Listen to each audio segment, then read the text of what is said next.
Hi, I'm Steve Erickson from MidlifeSolopreneur.com. And I'm Jake Erickson from FlowCampaigns.com. This is our daily debrief, and it serves several purposes. We get to practice speaking in front of the microphone, being coherent and not rambling too much. You get to hear about some of the things we're working on and our thoughts around them, and we get to share our knowledge with you. So Jake, where are we at today? So today is August 13th, and this is episode 18 of the podcast. And I think we'll keep this one relatively short today. You've had a busy day. So You taught your lead magnet masterclass. Mm-hmm. And this is really a kind of a second edition of the initial content that you shared in your course. So in the course, there is a lesson on the lead magnet. And I think that's where you pressure tested a lot of these ideas and actually the delivery of the content. I mean, the ideas you've built up over 20 years of experience. Yeah. But, the delivery of the course, I think, that was your first time presenting it to someone. And now this is the more refined version that you're able to work through. So I was really pleased with what you shared today. I thought people got a lot of value from it. Yeah, I think so too. I've had a lot of good comments, really. So the masterclass itself will be 2 hours. This was just over 1 hour. So it means it's good because I think I can put more content into it as well. And yet when you're doing that, you still need to keep it clear and simple. And that's really 2 of the 3 points I would like to talk to you about today. The point number 1 is that whatever you do, you need to be clear when you're communicating with your prospects. If you're not clear, your prospects will be confused and they may be doing the wrong things that you didn't intend for them to do. We as humans, we like to complicate things quite often. And when you're not 100% clear on what you want them to do, well, I'm talking about a clear call to action where you're saying, click here to get this, for instance, then people are confused and they generally don't know what to do and they won't be clicking. So if you're saying, hey, request my X, they will not know how to request it. I think we've had experiences where, you'll give an instruction to someone and you don't make it clear enough.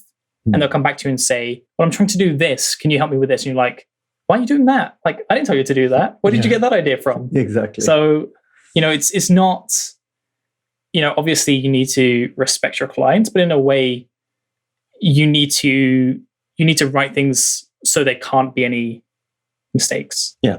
Any doubt, really. It's as if you're giving instructions to a child.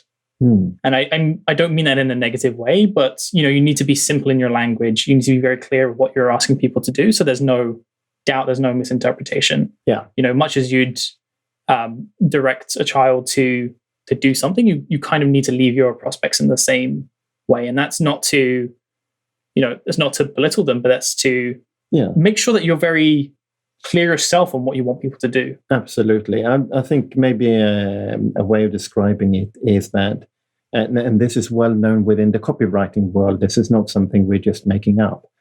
When you speak to, or rather in writing, when you're giving instructions in writing and you write it at the 3rd and 4th and 5th grade level, rather than college level, that's what we're talking about, really.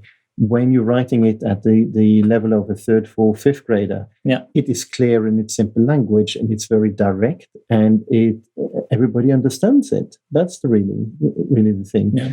When you're speaking on a college level, of writing it in the college level style, then it becomes very complicated and people get confused. Not only confused, it takes effort to go through it if it's very complicated. You can read a paragraph and you're like, okay, I think I know what this means. I need to reread it maybe twice to understand everything. And what you don't want is just to have your prospect go through a lot of efforts, because the more efforts and the more complication you put in, the more likely they are to drop off and not bother to finish with everything. Absolutely. That's very well shown that, complication reduces conversion. Absolutely. That's very, very true. Complication reduces conversion. Mm-hmm. Tip number 2 is keeping it simple.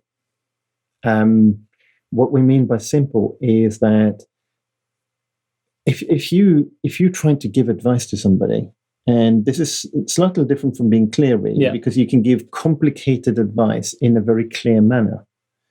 This is also keeping it simple. And there's the KISS principle. The whole idea is that when you are explaining it in such a way that people can actually do it and can get results from following your advice, then you're able to show them that you are a trusted advisor, which is the concept I keep coming back to all the time. And you're showing them that they can actually achieve something and that you are the person who can help them because you can explain it in such a way that they will achieve it. So that's what we mean by keeping it simple, really. Yeah. And there's a well-known kind of saying or metaphor that, if you're able to teach something, the topic. And if you're able to teach it at a very kind of scientific, technical level, using a lot of the jargon and the technical language, a topic really well. But it's when you're able to teach it at that simple level that you're really the master.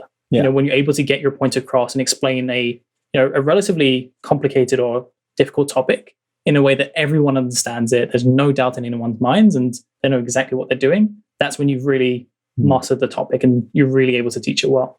And I think a great example of that is Stephen Hawking with a Brief History of Time, that he made a really, really good book that people enjoyed reading. Yeah. But, the topic he explained were incredibly complex mathematics, but he made it simple. Yeah. He made it clear. So. Yeah. And the third one is being purposeful. I keep coming back to this. It's whatever you do it with a purpose. If you're doing a lead magnet or you're doing anything else in marketing, with your business, why are you doing it? What are you wanting to achieve by doing it? And is it the right action at this time to do? So that's really the third one. And I'm not going to harp on about it because I keep talking about it. Now, probably we'll talk about it another 100 times during this year of podcast that we are doing. So absolutely. Absolutely. Yeah. So I think that's it from us. This was episode 18 of the podcast, and we have 340-ish left to go. Yes, we do indeed. Okay, thank you very much for listening, and looking forward to sharing our journey with you in the future. Looking forward to it. Bye-bye. Bye-bye.